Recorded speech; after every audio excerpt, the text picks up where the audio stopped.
Welcome back to the Recruiting Solutions Podcast, where we give recruiters the tools, insights, and mindset to dominate on the recruiting battlefield.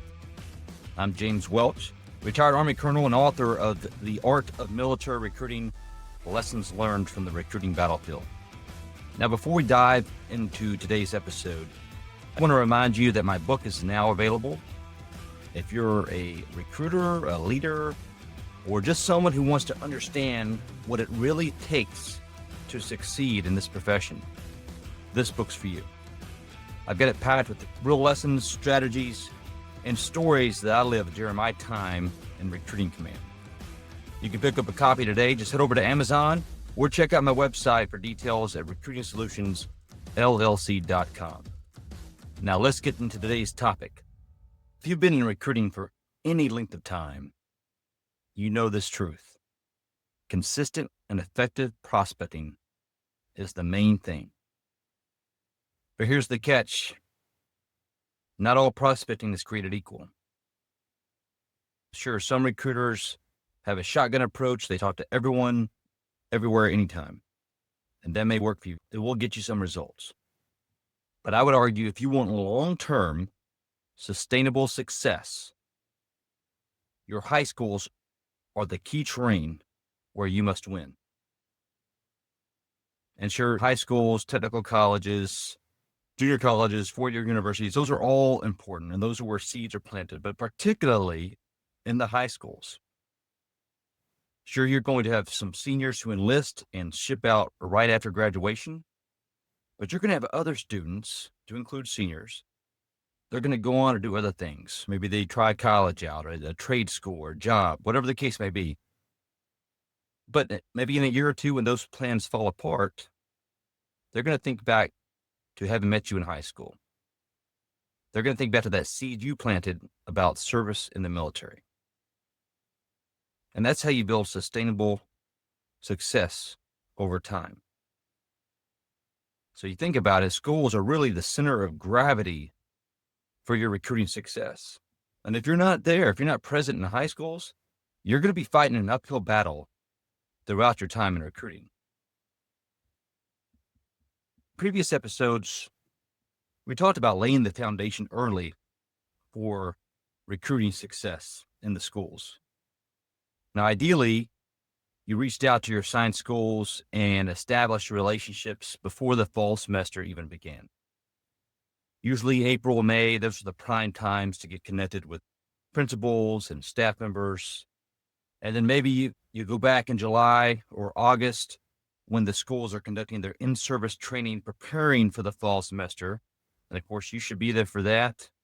In previous episodes, we talked in great detail about both of those, setting the stage at the end of the spring semester and in the summer. So please go back and look at some of those older episodes for some detailed instruction there.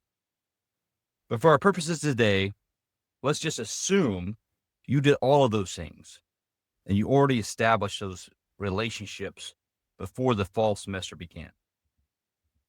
Now, I had previously mentioned too that you should not jump in immediately and start asking the school for things at the start of the fall semester. And that's absolutely true. Certainly you can be present, but during that first month or so of school, you've got to give the faculty and staff some space. Okay, but now we're in October, so by now, you should be fully integrated in the school and be there consistently. The students, faculty, staff, administrators, they should all know who you are and that you represent your branch of service on that campus. So if you're not already in your schools, you need to do so immediately, because I can guarantee you the recruiters in the other services probably are. Once school is in session, particularly now, about this time frame, your presence is everything. That means table setups, signage across campus, classroom presentations, interviews, you name it. You've got to be on the campus.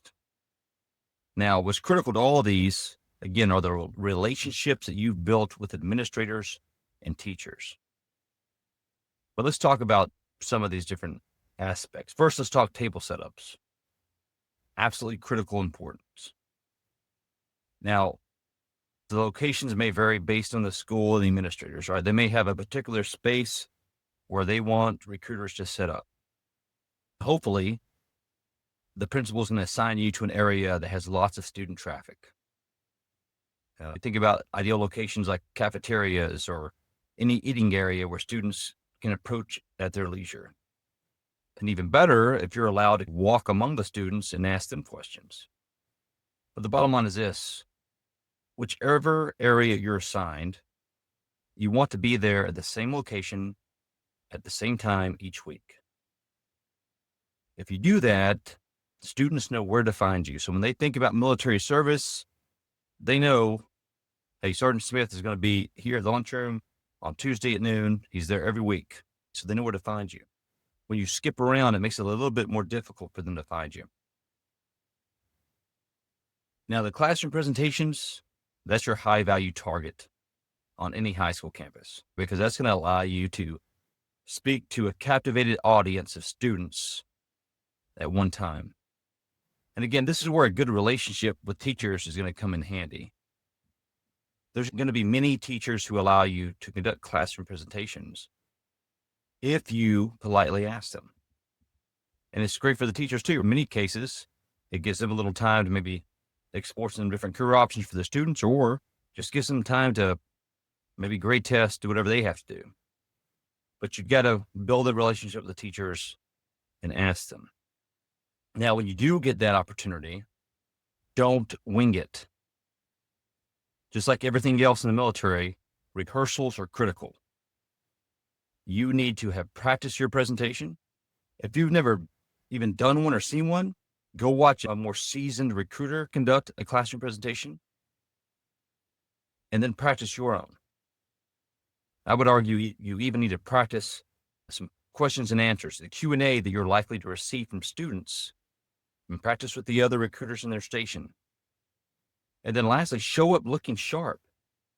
Right? I'm not saying you got to wear your complete dress uniform, but at least your Class Bs, so you have some essence of authority and aura about you. But if you show up in civilian clothes with an untucked polo, you're just some other person off the street. So you need to set yourself apart by looking sharp in your uniform. And remember this, these students are smart. They can tell if you're unprepared.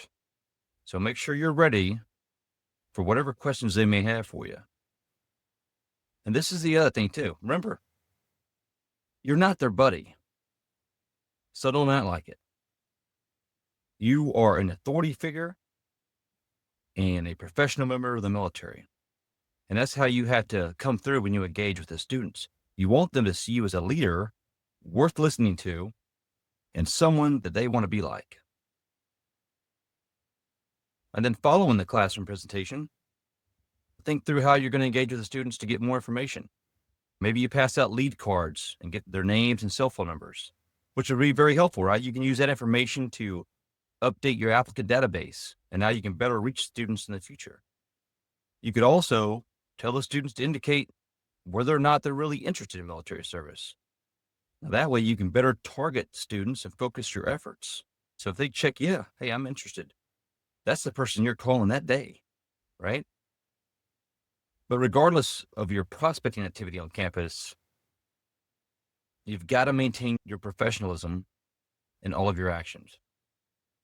And if you see another recruiter, even someone from a different service, if they're acting unprofessional or unethically on a high school campus, you better pull them aside and discuss it with them, because that could impact you too. You have to remember, most school officials, they don't know one branch's service from the other. So any negative actions from one recruiter, that could impact recruiters from all the services. Don't be shy about policing up the behavior of other recruiters.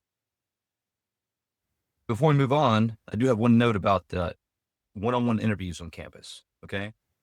Certainly that's going to happen. There's going to be times where you need to pull a student out of class, you talk to the guidance counselor, and you set that up. But remember, those interviews are really an opportunity to just answer follow-up questions from people that might be interested, or maybe obtain information from students who are already in the enlistment process. But in the interview that takes place on a high school campus, that should not serve as your initial appointment with a prospective applicant. It should not. You're going to want to wait to have that first appointment outside of the school with their parents or guardians present. That's critical. When you include the parents or guardians, that's going to ensure they're involved from the beginning, and that builds trust with the family. If the parents are not there at that initial interview, that's going to have a greater likelihood of failure in the enlistment process. So again, that initial interview may have or contact you may have at the high school, unless the parents are present, it doesn't count. Okay. Just a note to think about when you're having those conversations with students at the schools. Another major aspect to think about when you're engaging your high schools, and this is what separates great recruiters from average ones, right? Number one, you got to be cognizant of the major events taking place on your campus. Okay. In the fall, of course, that could be big football games. It could be awards banquets, school programs, whatever it might be. But you've got to get those events on your calendar and plan to be there. And if possible, maybe you can help out a little bit, pass out programs, present awards, obviously based on the type of event that's taking place. But your goal ultimately is to show that you're part of the community. You're not just another recruiter there looking for contracts or enlistments. And by just being present, that's going to speak volumes, not just to the students, but to the faculty and the staff as well. So think about that. Get the school calendar, annotate those major events, and be there. And then when it comes to the ASVAB, absolutely critical. You can't sleep on that. And I get it. MEPS personnel are responsible for administering that test. But you can play a role in expanding the ASVAB on your campus. And I've seen it happen. I've seen recruiters successfully expand the ASVAB, and as a result, they increase their enlistments. This is one of those areas where a strong relationship with administrators and guidance counselors can help you. And certainly, yes, most school officials, they know what the ASVAB is, and it has to do with qualification for military service. But what I have found, many don't know that the ASVAB also offers the service that's known as the Career Exploration Program, or the CEP. And if you're aware of that, based on the students' answers in the ASVAB, the CEP, that can help them identify career paths that might reflect the students' skills and passions. And ultimately, so after the test has been graded, the students can return back and they can get an interpretation of those scores so they understand which career paths might suit them. That service alone is a great way to sell the ASVAB to administrators. When they understand that there's a tangible benefit that their students can receive outside of military service, they're much more likely to have students take the ASVAB. But here's where you can really capitalize on the ASVAB and the CEP, and that's about your presence. Just by being present during the administration of the test and being there for the interpretation of the CEP, that can be a huge force multiplier for you. We know each iteration of ASVAB testing that does require some proctors in order to be implemented. So it would behoove you to find out when the ASVAB is taking place on your campus and volunteer to be a proctor. Be there. Once again, an opportunity for students to see you in uniform. And in addition, volunteer to interpret the CEP for students. Now, you'll probably have to get certified by your MEPS personnel to perform that duty, but it's easy to do, and it's worth the time. Again, it's a chance to get you in front of students. And I've always been surprised at how few recruiters took advantage of that opportunity, right? And I get it. They've got a lot of other stuff going on. But when you do this, when you're proctoring ASVABs and you're interpreting the CEP, that's going to set you apart. You've got to take every opportunity to get in front of students. And the bottom line is this. You want them to, when they think about the military, you want them to see your face in their mind. So take advantage of the ASVAB in the SEP. Expand it if you can, but be there during the ASVAB and get certified to interpret the SEP for students. It'll go a long ways for you. Okay, this next topic is private schools. I mean, this is an area that's often ignored, but it can be full of opportunity. And I've seen this happen time and again where a recruiter shows up, he's got a big private school, and he or she's told, no, don't even bother going there. We never get any enlistments. Well, then they show up, and lo and behold, they get a few enlistments out of it. Okay, it's possible, especially if you're one of those cities or states that has a large private school population. But private schools are a little bit different than public schools. You can't assume that you're welcome just because someone said so. You've got to start with the headmaster of the school, or in some cases they call him the head of school. It just depends on where you're at. But that person has the power on a private school campus. It's not the principal, not the guidance counselor, not the faculty members. If you don't already have a relationship with a private school, schedule a meeting with the headmaster and put your best foot forward. Show up in your dress uniform. And when you have that meeting, you got to be prepared to talk about the full spectrum of opportunities in the military. And I mean everything. That includes college ROTC and the scholarships that go with that, military academies, any kind of specialized programs, as well as the enlistment opportunities that we're all familiar with. And here's why. You got to remember, many of the parents who send their kids to private schools, they simply don't see regular enlistment as an opportunity, at least initially. So you've got to open up your aperture and be prepared to discuss other opportunities. Now, that doesn't mean you're going to be responsible for those other opportunities or recruiting for those opportunities. You just got to be knowledgeable, and you need to know who the students can contact if they're interested in one of those other opportunities.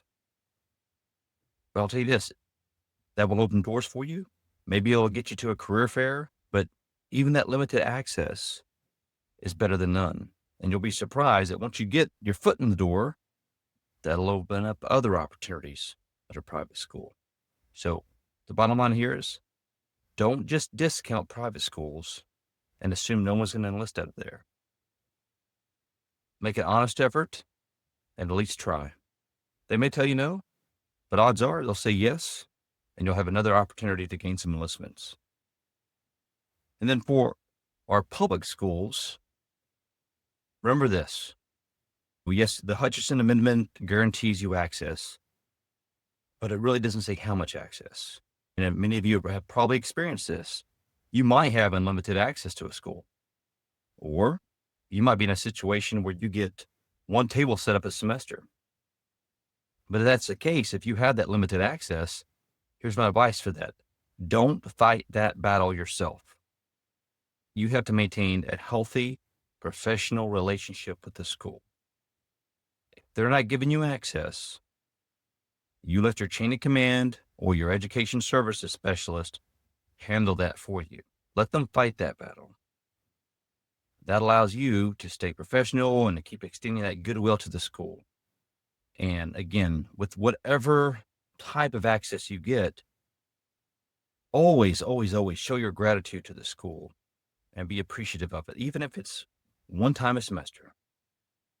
Say thank you, bring them a coffee mug with your branch of service on it, write them a thank you note, whatever it may be.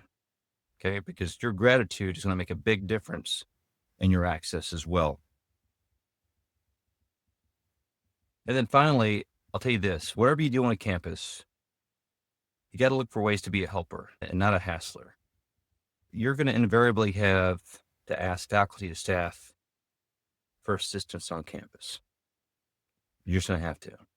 But that's a lot easier if you've actually built professional relationships with them. It's easier if you're part of the community. And it's also easier if you help them out when you can. Teachers will probably ask you for help now and then. Maybe it's help to set up a classroom or pitching in with an athletic event or a leadership presentation, whatever it might be. And I found in particular, your athletic coaches, they can be extremely powerful allies. Many students are going to turn to the coaches for advice. And I can tell you personally, both of my brothers are high school football coaches, and they're huge supporters of the military and recruiters, as are a lot of coaches, right? Because they know what the military can do for their athletes. Build those relationships with the coaches just like you do everyone else on campus. And I think this is one of those areas where it's a win-win situation. And one example of that is a strategy that I call Friday Night Lights. And that's a program where you can work with coaches and help them recognize their top athletes each week. If your branch of service allows it, you sponsor a program where you have a plaque or a certificate, and each week, working with the coaches, you get to present that to a football player who's done well the preceding week. Whatever it might be. Maybe it's the Warrior of the Week, sponsored by the U.S. Army. Something simple. You're helping the coaches because it gives them another opportunity to recognize their athletes. And you're helping yourself because it's going to get your face and your message in front of athletes each week. And it's not just for football. Conceivably, you could do that across all sports and sponsor some sort of recognition program all year long. Again, coaches appreciate it. The students are going to love it. And it's going to allow you to continue to build that influence without being pushy. But however you choose to help across campus, just remember, building those relationships with the administrators, the faculty, the staff, it's critical to your success. If you do that and you have a consistent presence on campus, you are going to be successful. Okay, so we've hit a few major topics regarding high school prospecting. Honestly, this is just the tip of the iceberg, right? There's a lot more to consider. And I do go into greater detail in my book, The Art of Military Recruiting. But for today's episode, let's just wrap up with a few actionable tips you can take straight into the fall semester. The first one, again, we talked about this. You've got to engage earlier. Sooner the better. If you're a new recruiter and you were not able to connect with the administrators in the spring or the teachers during the summer, it's okay. Take note of that and be prepared to do it in the next year. For now, build those relationships. Connect with the principals and the staff and the coaches as much as possible. If you've got some items like coffee mugs or pens, whatever the case may be, pass them out. They appreciate that stuff. And it's good advertising for your recruiting efforts. And then secondly, be prepared to help. Be a servant leader. Don't just show up on the campus always asking for things. Volunteer to help them when you can. Maybe it's helping out with some sort of leadership presentation, a Veterans Day program, whatever it might be. Find out how you can help. And again, that shows that you appreciate being there. You're part of the community. And it also allows you to have your face present in the different activities on campus. Number 3, be consistent. Again, table setups, classroom presentations, school events, all those things. You've got to show up on a regular basis. If it's a table setup, same place, same time each week. If it's a classroom presentation, make sure you're professional and you've rehearsed and you're ready to go. And then annotate all those different school events that are taking place across campus and be there. It will make a difference for you. Fourth, leverage the ASVAB and the Career Exploration Program. Again, if you don't have it on your campus already, get it on your campus. If you can expand it, expand it. But the key is you need to be there. Volunteer to be a proctor for the ASVAB. Get certified to be an interpreter for the Career Exploration Program. The more often you can get your face in front of the students and they associate you with military service, the more likely they are to call you when they think about enlisting. And then lastly, just keep track of everything throughout the year. Take note of the events that work, the ones that don't. Make notes of those key people on campus. When you do that, the next year you've got a playbook for success. And even if you're leaving, if you're moving on to a different school or a different assignment, you've got something that you can pass on, some continuity, if you will, to give to the next recruiter to set him or her up for success as well. But overall, remember this: your high schools are key terrain on the recruiting battlefield. And that's going to be where you build that pipeline and build a foundation for long-term success. Do not miss this opportunity in the fall, because if you do, the other recruiters from the other services, they're going to be there and they're going to fill the gap. Remember the old saying, first to contact is the first to contract. So get on campus and make contact with those students early and often. Hey, that's all for today's episode of the Recruiting Solutions Podcast. Thank you so much for tuning in. And remember, if you want to go deeper on this and many more topics, pick up a copy of my book, The Art of Military Recruiting, Lessons Learned from the Recruiting Battlefield. And don't forget to visit my website, recruitingsolutionsllc.com. That's recruitingsolutionsllc.com. It serves as a resource for you. It shows you all the training and consulting options that we have to help you and your team excel in this profession. So give us a look there. And again, thank you for tuning in. Here's to less stress and more success on the recruiting battlefield. Thank you.